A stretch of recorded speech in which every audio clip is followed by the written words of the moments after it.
Good morning, student. Good morning, all of you. Good morning, class 9th.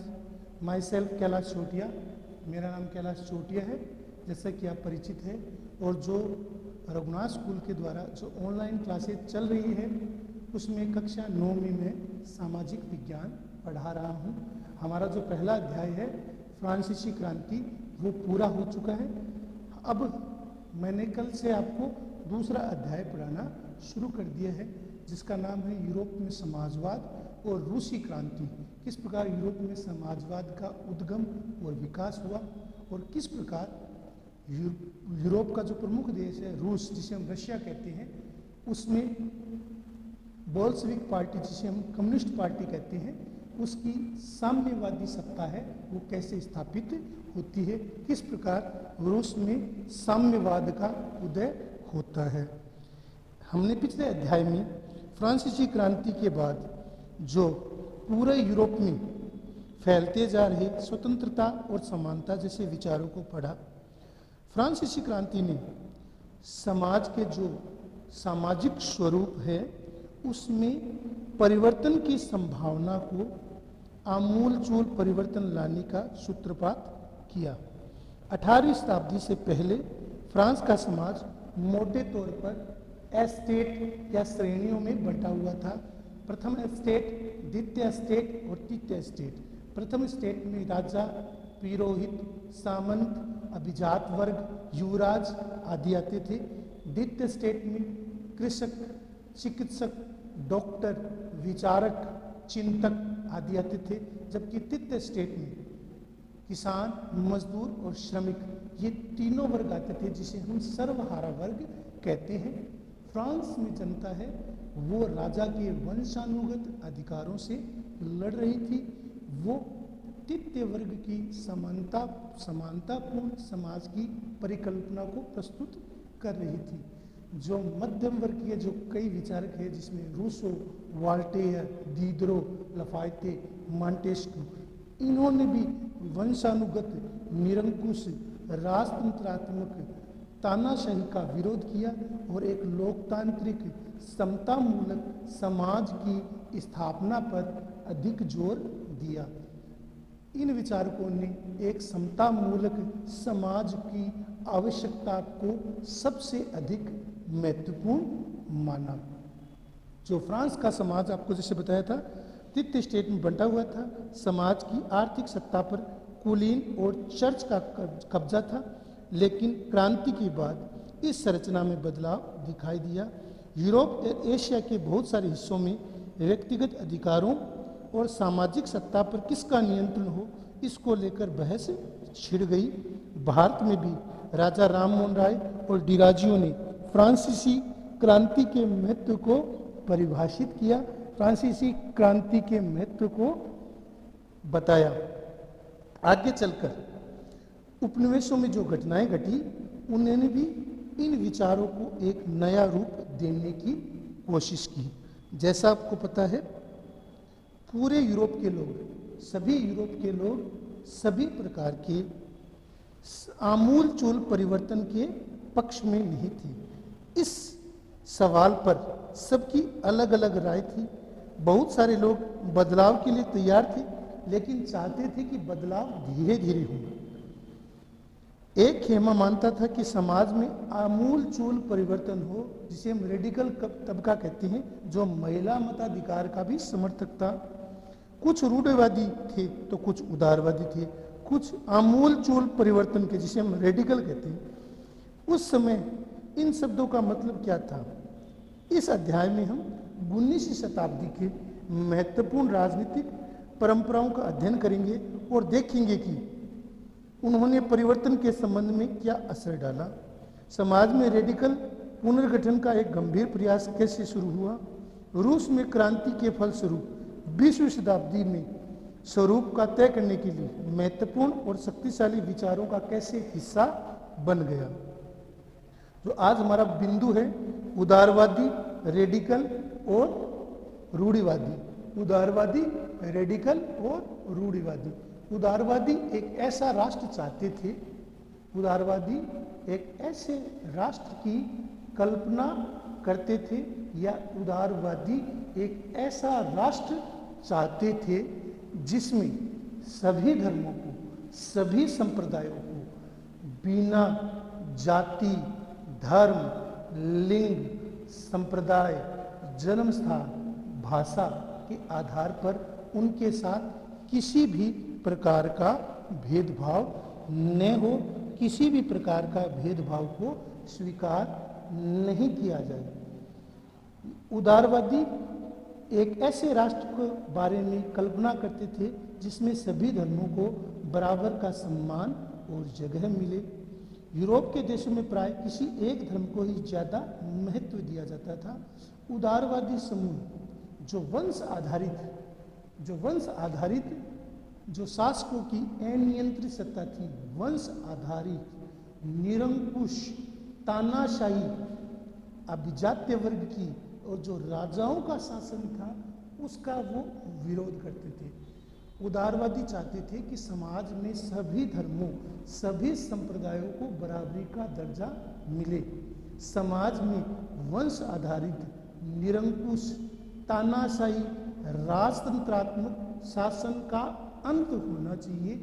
व्यक्ति के अधिकारों को महत्वपूर्ण माना जाए। व्यक्ति के अधिकारों और स्वतंत्रता को सबसे अधिक महत्व दिया जाए। व्यक्ति आधारित स्वतंत्रता सबसे अधिक महत्वपूर्ण है। वे सरकार के सामने व्यक्ति के अधिकारों की रक्षा के पक्षधर थे। उदारवादी चाहते थे कि व्यक्ति के अधिकारों को सर्वोपरि माना जाए। व्यक्ति के अधिकार जो जन्मजात अधिकार है, समानता का अधिकार, स्वतंत्रता का अधिकार और संपत्ति का अधिकार, ये जो जन्मजात अधिकार हैं वो उन्हें राज्य स्वीकार करे, क्योंकि अधिकार वे दावे हैं जिन्हें समाज स्वीकार करता है और राज्य प्रदान करता है। उदारवादियों का मानना है कि किसी के भी अधिकार छीनने या हनन करने का अधिकार नहीं होना चाहिए। जो व्यक्ति के मूलभूत अधिकार हैं, जो व्यक्ति की मूलभूत स्वतंत्रता है, उस पर सबसे अधिक जोर दिया जाए। व्यक्ति के अधिकारों को महत्वपूर्ण माना जाए। व्यक्ति के जो प्राकृतिक अधिकार हैं, मनुष्य के जो मूलभूत अधिकार हैं, स्वतंत्रता का अधिकार, समानता का अधिकार और संपत्ति का अधिकार, उसको महत्वपूर्ण माना जाए, उसको स्वीकार किया जाए। सभी व्यक्तियों को समान अधिकार दिए जाएं और जो वंश आधारित निरंकुश तानाशाही राजतंत्रात्मक सत्ता है उसका हमेशा के लिए खात्मा होना चाहिए। उसका हमेशा वह सत्ता हमेशा के लिए समाप्त होनी चाहिए। सभी व्यक्तियों को समान दर्जा मिले, सभी व्यक्तियों को बराबरी का दर्जा मिले, सभी लोगों को बराबरी का अधिकार मिले। किसी के साथ किसी भी प्रकार का कोई भेदभाव नहीं किया जाए। वे सरकार के सामने व्यक्ति के अधिकारों की रक्षा के पक्षधर थे। उदारवादियों का मानना था कि सरकार को किसी के अधिकार को छीनने या हनन करने का अधिकार नहीं होना चाहिए। व्यक्ति के अधिकार महत्वपूर्ण हैं, व्यक्ति के अधिकार सर्वोपरि हैं। व्यक्ति के अधिकारों को सर्वप्रथम महत्व दिया जाए। किसी भी सरकार को, चाहे सरकार कैसी होनी चाहिए, लोकतांत्रिक सरकार होनी चाहिए। तानाशाही राजतंत्रात्मक निरंकुश सत्ता से पूर्ण सरकार है वो लोकतंत्र का दमन करती है, लोकतंत्र का कुचलती।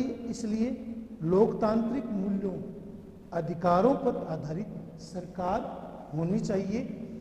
लोकतांत्रिक मूल्यों पर आधारित सरकार का गठन होना चाहिए। रेडिकल समूह एक ऐसी सरकार के पक्ष में थे जो देश की आबादी के बहुमत पर आधारित हो। रेडिकल चाहते थे कि ऐसी सरकार बने जो देश की आबादी है उसका जो बहुमत है उस बहुमत पर आधारित हो। इनमें से बहुत सारे लोग जो रेडिकल थे, जो आमूल चूल परिवर्तन के पक्ष में थे, वो चाहते थे कि जो महिला मताधिकार आंदोलन है, जो महिलाओं को उनके वोट देने के अधिकार से संबंधित जो आंदोलन है उसको केंद्रीय महत्व दिया जाए उसको केंद्रीय स्थान दिया जाए, व्यक्ति के अधिकारों को, व्यक्ति के मूल अद्भुत अधिकारों को महत्व दिया जाए, और जो महिलाएं हैं वो मताधिकार को लेकर जो अपनी आवाज उठा रही है उनको स्थान दिया जाए। उदारवादियों के विपरीत जो रेडिकल थे वो जमींदारों और संपन्न उद्योगपतियों को किसी भी प्रकार के या किसी भी प्रकार के विशेष अधिकारों के खिलाफ थे। रेडिकल थे वो चाहते थे कि किसी भी प्रकार के जो जमींदार हैं या जो वंशानुगत अधिकार प्राप्त लोग हैं उनके अधिकारों के वो खिलाफ थे। वो निजी संपत्ति के विरोधी नहीं थे। रेडिकल थे वो निजी संपत्ति के विरोधी नहीं थे, लेकिन वे संपत्ति कुछ लोगों के हाथ में न रहे, संपत्ति का केंद्रीकरण न हो, संपत्ति कुछ लोगों की बपोती बनकर न रह जाए, इसका वो विरोध करते थे।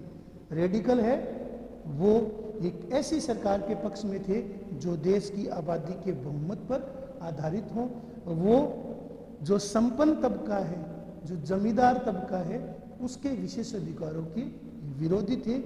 वे महिला मताधिकार का भी समर्थन करते थे।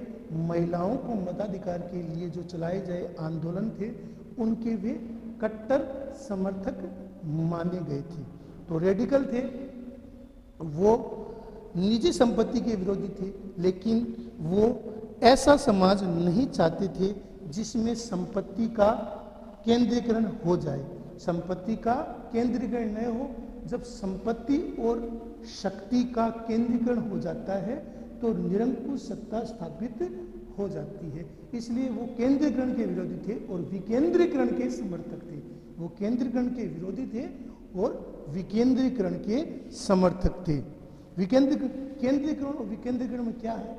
जब शक्ति और सत्ता किसी एक व्यक्ति के हाथ में होती है, वही व्यक्ति निरंकुश होता है, वही उस सत्ता का दुरुपयोग करता है, उसे हम केंद्रीकरण कहते हैं। जब दूसरी ओर जब शक्ति और सत्ता को अलग अलग लोगों को बांट दिया जाता है, जब शक्ति और सत्ता को स्थानीय स्तर पर सौंप दिया जाता है, तो उसे हम विकेंद्रीकरण कहते हैं। तो रेडिकल थे वो विकेंद्रीकरण सत्ता के पक्ष में थे। तीसरा जो वर्ग था रूढ़िवादी तबका, वो रेडिकल और उदारवादी दोनों के खिलाफ था। मगर जैसे फ्रांस में क्रांति हुई तो रेडिकल जो रूढ़िवादी थे उन्होंने भी बदलाव की प्रक्रिया को स्वीकार किया था। ये चाहते थे कि 18वीं शताब्दी में जो रूढ़िवादी थे वो आमतौर पर परिवर्तन के विरोधी थे। रूढ़िवादी चाहते थे कि जो समाज का ये ढांचा है, निरंकुश राजतंत्र है, निरंकुश राजाओं का शासन है, अनियंत्रित तानाशाही पूर्ण जो शासन है वही शासन बना रहे।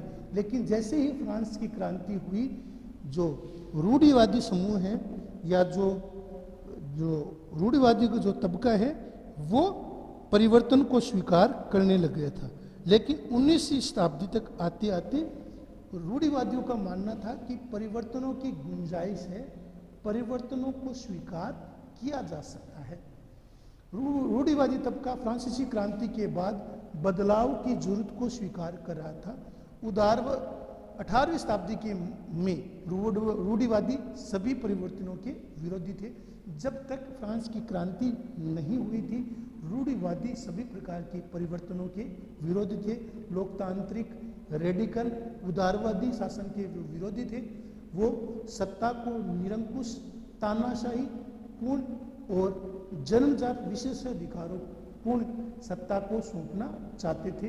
वो ऐसे समाज की कल्पना करते थे जिसमें राजा का अस्तित्व हो, राजा निरंकुश हो, राजा तानाशाह हो। लेकिन जैसे 18वीं शताब्दी में हमें फ्रांसीसी क्रांति देखने को मिलती है, जो रूढ़िवादी है उनके रुख में भी बदलाव आने लगा।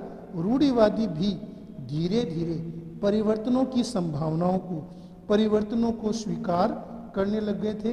रूढ़िवादी चाहते थे कि समाज में परिवर्तन हो, समाज में बदलाव हो, लेकिन वो धीरे धीरे हो, लेकिन वो धीरे धीरे किए जाए।